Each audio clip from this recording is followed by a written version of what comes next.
1st, 1788, New Hampshire became the 9th state to ratify the U.S. Constitution, making it the law of the land. But the granted state's approval was not guaranteed. The State Constitutional Convention opened on February 13th with about 50 members present. John Sullivan presided over the convention as president.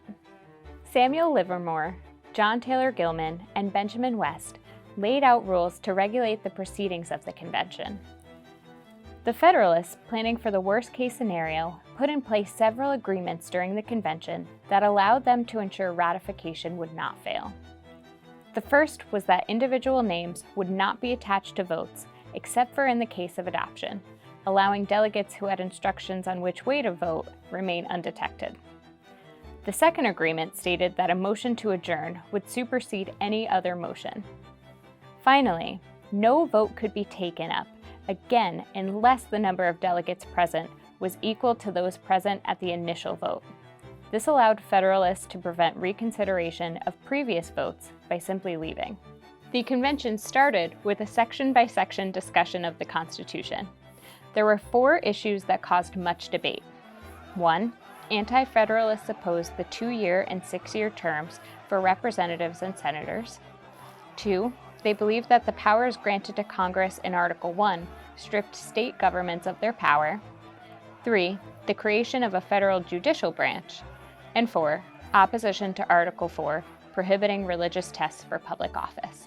Sensing that ratification may not pass, Federalists voted to adjourn the convention on February 22nd, the motion narrowly passing. The convention would reconvene mid-June in Concord. In the meantime, Federalists continued their newspaper campaigns lobbying in favor of the Constitution. They flooded the press with articles supporting ratification and attacking anti-Federalists. Moreover, they set their sights on local elections, seeking to fill out their numbers to gain an advantage. When the New Hampshire Convention reconvened June 18th, several new delegates had arrived. A committee was made to compile proposed amendments to the Constitution for Congress's consideration.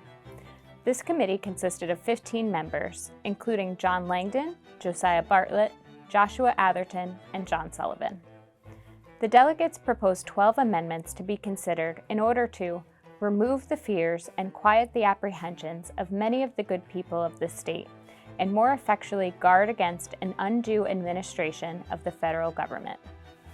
Included among those 12 amendments were several now familiar notions: no quartering a soldier, the right to a trial by jury, that there should be one representative to every 30,000 people, and freedom of religion. These ideas would become established in the Bill of Rights just a year later. A motion was made on June 20th and adopted June 21st that the Constitution be adopted and that these amendments reported by the committee be recommended to Congress. Ratification narrowly passed, 57 to 47, on June 21st, 1788. With its 9th ratification, the Constitution was officially in effect. New Hampshire's honorable place in national history is even enshrined in the address of the State Archives, 9 Ratification Way.